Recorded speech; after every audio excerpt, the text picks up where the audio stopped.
नमस्कार, आप देख रहे हैं जेके न्यूज़ नेटवर्क। हमारे साथ भाजपा प्रदेश मीडिया प्रभारी जी हमारे साथ हैं और आज हम इनसे बातें करेंगे कि केंद्र सरकार द्वारा 2021-22 का जो बजट पेश किया गया, इसमें आप कहां तक इस बजट को देखते हैं, कहां तक लाभकारी हो सकती है? देखिए, इस बजट के बारे में बोलेंगे तो ये बजट कुल मिला के ऐतिहासिक है।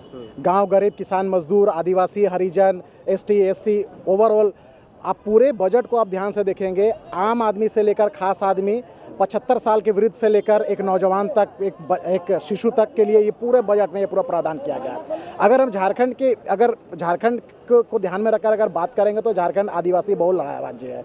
आप देखिएगा 750 के लगभग एकलव्य विद्यालय खोलने की बात कही गई है, 100 सैनिक स्कूल खोलने की बात कही गई है। आप लद्दाख की अगर बात करेंगे तो लद्दाख में भी जनजातीय बहुल वो इलाका है, पहाड़ी इलाका है। वहाँ पर आज तक कोई सेंट्रल यूनिवर्सिटी की वहाँ पर कोई चर्चा नहीं करती थी। 6 महीना लोग पढ़ाई से दूर रहते थे क्योंकि वहाँ की जो वातावरण है, वहाँ की जो मौसम है, कुछ बर्फबारी के कारण में 6 महीना लोग पढ़ाई से दूर रहते थे। वहाँ सेंट्रल यूनिवर्सिटी खोलने की चर्चा की गई है। कुल मिला के आप देखिए 75 साल के जो व्यक्ति है, वृद्ध व्यक्ति को इनकम टैक्स से दूर रखा गया है। कुल मिला के आप कह सकते हैं कि ये पूरे का पूरा जो बजट है एक ऐतिहासिक बजट है। और इस कोविड काल में हम आपको बताएंगे, कोविड काल में जिस तरह से नरेंद्र मोदी जी ने अपने आर्थिक व्यवस्था जो इकोनॉमिकल जो उन्होंने बैलेंस बैठाने का काम किया है, मुझे लगता है कि ऐसे बिरले में ही ऐसा बजट देखने को मिलता है, और वो भी कोविड काल में। अगर हम कोविड काल में बात करें तो लोगों को अंदेशा थी, विपक्ष लगातार गला फाड़ फाड़ के चिल्लाते थे कि ये सरकार कोरोना काल में लोगों की जेब कतरने का काम कर रही है। लेकिन आप पूरे बजट को ध्यान से देखेंगे कि कहीं पर किसी आम आदमी के ऊपर वित्तीय भार देने का काम नहीं किया गया है, बल्कि आम आदमी को इस कोरोना से तो बचाने के लिए विशेष पैकेज का प्रावधान किया ही गया है। साथ साथ आम आदमी से लेकर खास आदमी तक भी इस बजट में एक विशेष प्रावधान दिया गया है, ताकि आप भी खुश रहे, लोगों को भी खुश रखे, पूरे भारत स्वस्थ रहे, सकुशल रहे और देश आगे की ओर आर्थिक रूप से गतिविधि उसका बढ़ते जाए। पूरे के पूरे बजट में इस तरह के समाहित किया गया है। देखिए, यह बजट बिल्कुल, इस बजट का थीम मैं यह समझता हूँ कि ये है भारत हम कैसे बेचें। इसी थीम पर माननीय वित्त मंत्री का यह बजट रहा है। और इस बजट का लबोलबाब यह है कि मैकेनिक के द्वारा यह कहा जाता है कि गाड़ी का ब्रेक तो हम ठीक नहीं कर सकते, लेकिन इसके हॉर्न का वॉल्यूम को हम तेज कर देंगे। तो पूरा बजट इसी पर आधारित है। इस बजट में रोजगार के नाम पर कहीं कुछ नहीं है, शून्य है।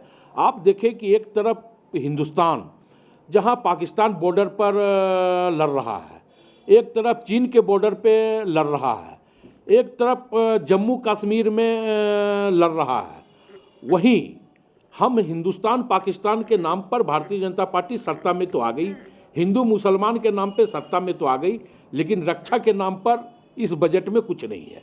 तो जब देश की सीमा जो ये गर्व के साथ कहते हैं कि हमने आज़ादी के बाद पहली बार सर्जिकल स्ट्राइक किया, तो सर्जिकल स्ट्राइक पर भी इनका कोई बजट नहीं है। तो देश चारों तरफ बिक रहा है, देश को बेचने का पूरा तरह इन लोगों ने प्रावधान कर दिया है। जो गरीब हैं उनके हाथों में तो ये लोग पैसा नहीं दे रहे हैं, लेकिन अपने पूंजीपति दोस्तों को जो गरीबों का संसाधन है वो बेचने का काम इस बजट के द्वारा कर दिया गया है।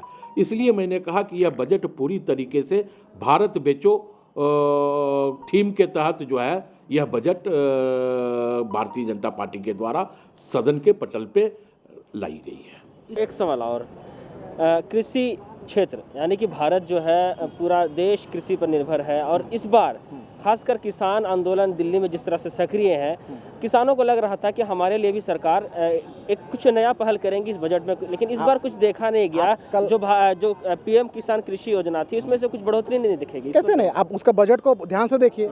आप जो उनका जो किसान हित में एग्रीकल्चर सेक्टर में अगर बात करेंगे, आप एग्रीकल्चर सेक्टर में इससे पहले भी ये देश में पहला ऐसा घटना है कि इस कोरोना काल में 2-2, 3-3 बार अलग से बजट को लाया गया, विशेष बजट लाया गया था। वो बजट किसके लिए था?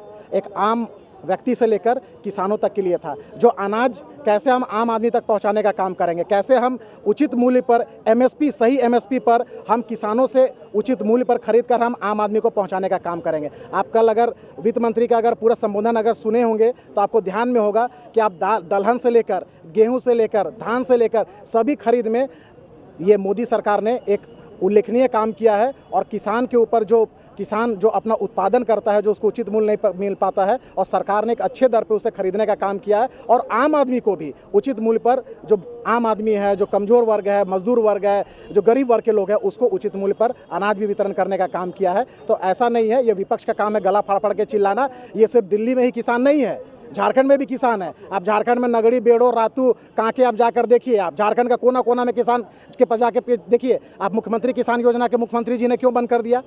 हाँ, उन्होंने 5 एकड़ पे लगभग 25 पे पैसा देने का प्रावधान था कि नहीं उसमें, मुख्यमंत्री कृषि आशीर्वाद योजना के माध्यम से, उसको क्यों इन्होंने बंद? मतलब यहाँ पर आप किसान के अहित का काम करते और दिल्ली में जाकर किसान हित के लिए आप घड़ियालू आंसू बहाने का काम करते, तो दोगली तरह की राजनीति नहीं चलेगी सर। देखिए, मैंने इसीलिए कहा कि आयकर में राहत देने की बात भी एक मध्यम वर्गीय परिवार के लोगों का या आस था कि हमें आयकर में राहत मिलेगी, लेकिन सरकार को मध्यम वर्गीय परिवार और गरीब परिवारों से कोई चिंता है नहीं। इनको चिंता ये है कि कौन लोग जो इनके पूंजीपति मित्र हैं, उन लोगों ने इनको फंडिंग करके केंद्र की सत्ता पर बिठाया है, तो हम कैसे उनको अधिक से अधिक लाभ पहुंचाएं, चाहे इसके लिए हम देश को इन लोगों के पास गिरवी रख दें। आप देखें कि ये लोग एक स्वास्थ्य की बात करते हैं, 35,000 करोड़ रुपया वैक्सीनेशन के नाम पर इन लोगों ने दिया है। अगर 35,000 करोड़ अगर हम वैक्सीनेशन के नाम पे अगर निकाल दें तो स्वास्थ्य बजट में क्या है? स्वास्थ्य बजट भी नगण्य है। इसलिए मैंने कहा कि ब्रेक तो इन लोगों ने बना नहीं पाया, लेकिन हॉर्न का वॉल्यूम ये लोग तेज कर दिए। अगर हम कुल मिलाकर बजट को देखें तो मिडिल क्लास फैमिली के लिए बजट कहाँ तक सहायक? मिडिल क्लास, आप 75 साल के वृद्ध व्यक्ति जो असहाय हो जाते हैं, जो उसका शारीरिक रूप से असहाय हो जाते हैं, उनके ऊपर जो वित्तीय इनकम टैक्स का जो प्रावधान था उसको हटाने का काम किया। ये अपने आप में एक ऐतिहासिक कदम है। और दूसरी बात आप देखेंगे कि इस आर्थिक अव्यवस्था के समय में एक आम आदमी के ऊपर कोई भी वित्तीय भार नहीं दिया गया है। मुझे लगता है कि ये अपने आप में एक ऐतिहासिक स्वर्णिम बजट है।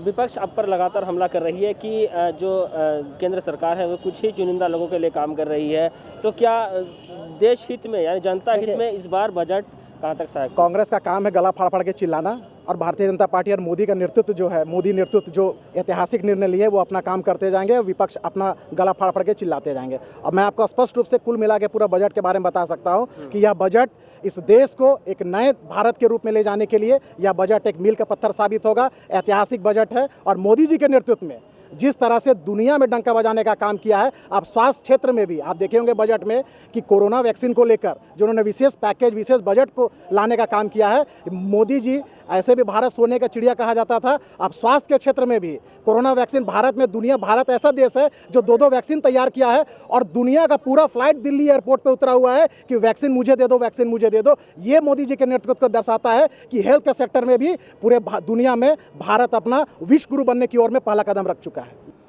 75 साल का जो लोग हैं वो कितने लोग पेंशन भोगी हैं, ये प्रश्न ये उठता है, और कितने लोगों के नामों पर जो है धनराशि उपलब्ध है। 75 वर्ग के लोग अधिकांशतः कौन लोग हैं? जो मध्यम वर्गीय परिवार के लोग हैं या जो निम्न वर्गीय परिवार के लोग हैं।